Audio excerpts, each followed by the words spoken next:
Good morning, everyone. So, today let's discuss the new cell organelle, that is mitochondria.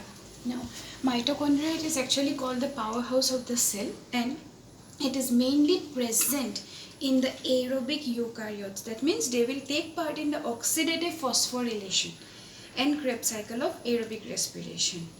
And these are called the powerhouse of the cell because they provide the energy, they release the energy that which is necessary for the aerobic respirations. Okay, that's why these are called the powerhouse of the cell.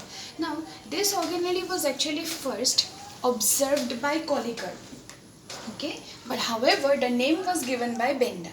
Got it? Now, chemically, these consist of proteins, lipids, RNA, DNA, minerals, etc. Now, calcium, magnesium, this type of substances are also present here. Okay, now they are actually absent in the prokaryotes and basically in anaerobic eukaryotes. Okay, because we are repeatedly telling that they are present or they are being observed in case of aerobic eukaryotes. So that's mean they will be absent in anaerobic eukaryotes. Okay, now they contain they are now present in throughout the cytoplasm. That means they are randomly distributed. Okay, and sometimes what happen, as per requirement, wherever actually energy is needed, ATP is being required, so based on that also they will acquire their position in the cell. Okay, now their shape and size also varies. Commonly they are cylindrical. Okay, size may vary from 0.1 to 4.1 micrometer in length and diameter 2 to 1 micrometer. Then chemical composition, already it is said that this consists of proteins, lipids, etc. Okay, now let's discuss about the structure of the mitochondria.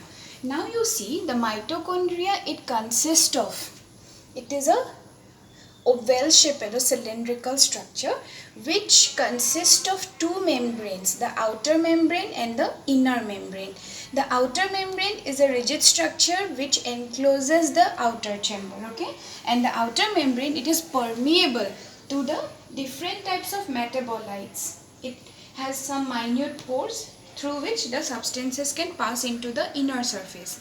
Now, the inner membrane, it is permeable to only some particular metabolites. That means it is selectively permeable. Moreover, it is rich in double phospholipid called the cardiolipid. Okay, that is an important part that is present in the inner membrane. Now, the inner membrane, actually the size is much more larger than the outer membrane. Now you see, but the outer membrane, we are telling that it is a rigid structure, it is forming the basic shape of the mitochondria. So the inner membrane, to adjust within that, it creates some infoldings. Okay, because it has to adjust its structure within the mitochondria, within the outer chamber. So in order to that, they create some infoldings, and these particular infoldings are known as the cristae. Got it? Now again, the outer chamber, which is enclosed by the outer membrane and inner membrane, it consists of it is also known as the perimitochondrial space, and it consists of various types of some fluid with enzymes. Okay, then the inner mitochondrial matrix, that is the inner membrane, it encloses the inner mitochondrial matrix which consists of proteins, RNA, DNA, enzymes, etc. Now here the DNA present is a naked DNA. Sometimes circular or linear may occur, but it is actually a naked DNA. Now we are telling that the outer and inner mitochondrial membrane, it consists of a gap, that is a space is present, which is known as the intermitochondrial membrane space. Okay, now sometimes what happens, these two membranes get attached, okay, at particular positions, and at that particular attachment site is known as the adhesion site. Okay, now the inner mitochondrial membrane, actually this cristae, they consist of some elementary particles. These elementary particles are actually racket-like particles. Okay, they appear like the rackets. Now you know the tennis rackets, how the shape is. So exactly like that, this particular elementary particles are there. These are also known as the F0, F1 particles or the oxysomes. They consist of a head. Head is known as the F1. a stop and the F0 base part. Now the main function of this elementary particle is to synthesize the ATPase enzyme. Okay, and this particular ATPase enzyme is required for ATP synthesis. That means these are the main sites where ATP synthesis takes place. Okay, so this is a very important part as regard to the mitochondrial structure. Now the mitochondria shows an autonomy. Autonomy means they are independent in some particular things. For example, they have their own DNA. So DNA replication can take place. Now as DNA is present, so simultaneously what happen? RNA will be there. mRNA, tRNA, rRNA. Simultaneously ribosomes are there, so protein synthesis will take place. Okay. Then they will synthesize some type of enzymes, they will grow, they will divide. So as they are independent of their own function, so that is their autonomy. Okay. Now questions may come, why mitochondria show autonomy? Then you have to write these points, that they have DNA, replication can take place, they have RNA. So all these parts you have to mention. Okay. Their division takes place by binary fission. Then they grow internally. Cell organelle, it possesses the enzymes which are required for functionings. Okay, they have protein synthesis sites. So all these are important part.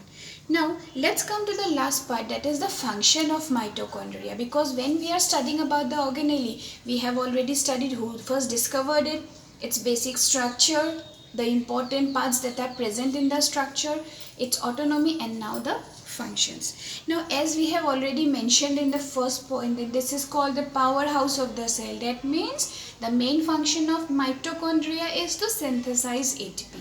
Got it? Now they will help in ATP synthesis. Moreover, they provide some important intermediates for synthesis of several biochemicals like chlorophyll, cytochromes, steroids, alkaloids, etc. The matrix for the inner chamber of the mitochondria, it possesses some enzymes which will help in synthesis of fatty acids. Many amino acids are also synthesized here. For example, glutamic acid, aspartic acid. Then they may store and release calciums when required. Okay, so these are the main functions of mitochondria.